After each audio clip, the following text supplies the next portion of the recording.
안녕하세요, M종입니다. 65W PD 충전기라고 들어보셨죠? 이런 PD 충전을 지원하는 보조 배터리나 충전기를 몇 개씩은 가지고 계실 텐데요. PD 충전은 5V부터 노트북 20V까지 다양한 충전 전압을 지원하기 때문에 스마트폰부터 태블릿, 20V 노트북까지 다양한 전압의 기기를 충전할 수 있습니다. 이게 원리가 도대체 뭘까요? PD 보조 배터리인데 이 배터리는 얘가 충전 전압이 9V인지 12V인지 어떻게 할까? 바로 PD 충전을 지원하는 제품에는 PD싱크라는 IC 칩이 내장되어 있습니다. 이 제품은 나에게 장착된 배터리는 12V 충전이야 라는 신호를 이 PD 보조 배터리로 보냅니다. 그럼 이 PD 보조 배터리나 PD 충전은 오케이 12V 하고 12V 전원을 기기에 공급해 줍니다. 이렇게 내 충전 전압을 알려주면 거기에 맞게 충전을 해주는 게 PD 충전입니다. 그렇다면 만약에 우리가 이렇게 생긴 케이블에다가 PD 싱크 칩을 넣고요, 나는 12V야 라고 얘한테 신호를 보내면 어떻게 될까요? 바로 이 전선은 12V DC 충전선으로 변신을 할 수가 있습니다. 이 안에 칩이 내장되어 있어요. 단순해 보이지만, 그래서 딱 꼽는 순간 얘는 켜지지. 얘는 보조 배터리한테 나 12V 충전이야 신호를 막 보내. 그러면 보조 배터리는 요 DC 단자죠. 제일 많이 쓰는 5.5, 2.1 DC 단자입니다. 여기로 12V 전원을 공급해 줍니다. 12V 제품은 보통 요렇게 생긴 요걸 꼽을 수 있죠. 그리고 여기도 요렇게 생긴 DC 단자로 되어 있습니다. 그래서 충전기를 따로 챙기고 다녀야 됐어요. 아니면 보조 배터리 같은 거 파워뱅크에 12V 출력이 나오는 단자가 있죠. 그걸 사용해야 됐었는데요. 만약에 이렇게 우리가 몇 개씩 가지고 있는 보조 배터리로 12V를 쓸 수 있다면 굉장히 편하지 않을까요? 편하죠. 캠핑을 다니시는 분들은 12V 전기 제품을 많이 가지고 있는데요. 이렇게 생긴 12V 선풍기도 있죠. 이렇게 생긴 12V 전기 매트, 방석도 있죠. 그리고 LED 조명도 있고요. 12V로 동작하는 모니터 여러분 책상 위에서 쓰는 거 있죠? 네. 그거 다 12V 어댑터 씁니다. 그런 것도 있고요. 해충 퇴치기도 12V로 쓰고요. 그리고 CCTV 있죠. CCTV 카메라 우리도 판매하고 있잖아요. 그 제품도 대부분 12V 어댑터를 씁니다. 또 있어, 우리 파는 것 중에 와이파이 라우터 있죠. 걔네들도 12V 어댑터를 사용해요. 12V 어댑터를 사용하는 모든 전선을 보조 배터리로 사용할 수 있다. 얼마나 편합니까? 자, 선풍기를 한번 써볼까요? 꼽고, 와우. 12V 선풍기를 PD 충전 보조 배터리로 쓸 수 있습니다. 그리고 12V 전기 매트예요. 얘도 딱 하면 쓸 수 있습니다. 이렇게 보조 배터리로 선풍기와 전기 방석 같은 걸 사용할 수 있는데요. 요게 100W 보조 배터리입니다. 요게 한 30W 정도를 쓰니까 요 정도 사이즈의 전기 방석은 3시간, 그리고 얘 같은 경우는 전에 보니까 15W에서 17W 먹더라고요, 전기를. 그럼 얘 같은 경우는 7시간, 8시간 사용할 수 있습니다. 그런데 이 12V라고 했죠? 65W PD 충전 보조 배터리예요. 근데 최대 출력은 36W야, 이론상. 왜 그럴까요? 65W라며 왜 36W밖에 안 돼? PD 충전에서 중요한 것은 와트가 아니고요, 암페어입니다. 전류. 자, 최대 PD 충전 전류는 대부분의 제품에서 5V 3A, 9V 3A, 12V 3A, 12V 3A면 얼마죠? 36W. 그런데 여기서도 이제 이 부분에서 약간의 손실이 있기 때문에 실제로는 해보니까 최대 출력 32W 정도 되더라고요. 3A이기 때문에 최대 전류가 3이기 때문에 36W가 최대 출력이고요. 요거를 20V까지 가면 60W까지 나오는 거죠. 3 곱하기 20. 근데 왜 65W라고 하는지는 모르겠습니다. 21V 살짝 해가지고 좀 올린 걸까? 12V 36W다 보니까 실제로는 32 정도요. 요 정도 되다 보니까 당연히 주의사항이 있겠죠? 소비 전력 12V 3A 36W가 넘어가는 제품은 사용을 못합니다. 1인용 전기 담요나 매트 있죠? 그게 50W에서 60W를 먹습니다. 사용 안 되고요. 냉장고 있죠? 12V 냉장고. 그거 초기 기동할 때 40W 정도 먹습니다. 사용 안 되고요.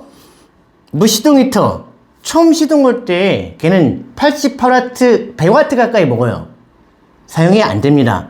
그렇게 초기 사용할 때 아니면 지속 전류가 36W를 넘어가지 않는 모든 제품은 사용할 수 있습니다. 선풍기, 요만한 전기 방석, LED 조명 요런 거 다 사용할 수 있습니다. 내 생각엔 요 보조 배터리를 집안에 굴러다니는 보조 배터리를 이용해서 이런 12V 제품을 쓸 수 있다는 게 되게 편해 보였는데 과연 여러분들도 편하게 느끼실지는 모르겠습니다. 대한민국 온라인 쇼핑몰에서 판매하는 퓨즈의 99%는 불량입니다.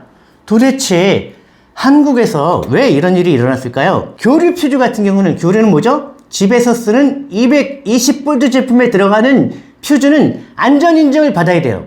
그런데 요런 DC 퓨즈 12V, 24V, 36V에 쓰는 퓨즈는 안전 인증이 없습니다. 어떠한 규제도 없습니다. 당연히 전파 인증도 없습니다. 그렇게 규제가 없다 보니까 시장이 망가졌습니다. 예전에는 8,000원짜리 퓨즈를 수입해서 2만원에 파는 업체들이 많았습니다. 근데 8,000원짜리 2만원에 팔면 그렇게 풍리는 아니에요. 관부가세도 내고 물류비 내고 와가지고 다 이제 뜯어가지고 포장돼야 돼. 그럼 원가 한 12,000원으로 상승합니다. 어쨌든 그런데 타오바오랑 1688이라고 아시죠?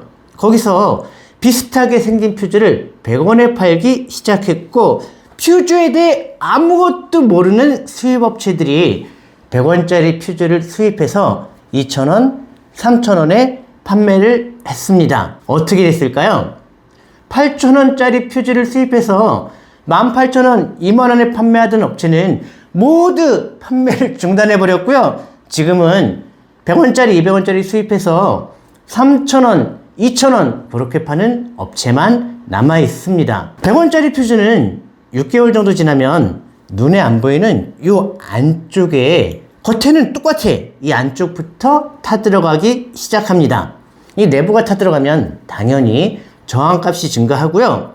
주행 충전기를 처음 설치했을 땐 45, 50A 와 충전 잘 된다 그랬는데 3달, 4달, 6개월이 지나니까 얘 왜 이래? 예전에는 50A로 막 충전되는 게 지금은 30A도 안 나와. 27A, 8A 그래. 이거 역시 주행 충전기 불량이구만. 자, 이 상황을 겪어보신 분들이 많을 텐데요. 이런 거 나 겪어봤다. 여기 댓글로 한번 달아주시고요. 너무 많아요. 엄청나게 많은 분들이 경험한 거고요. 이럴 때는 저희 AS팀으로 전화하면 딱 그 한마디만 합니다. 퓨즈를 제거해 주세요. 퓨즈를 제거하는 순간 충전량은 처음 45, 40 또는 50A로 다시 늘어납니다. 충전기는 잘못이 없었어요.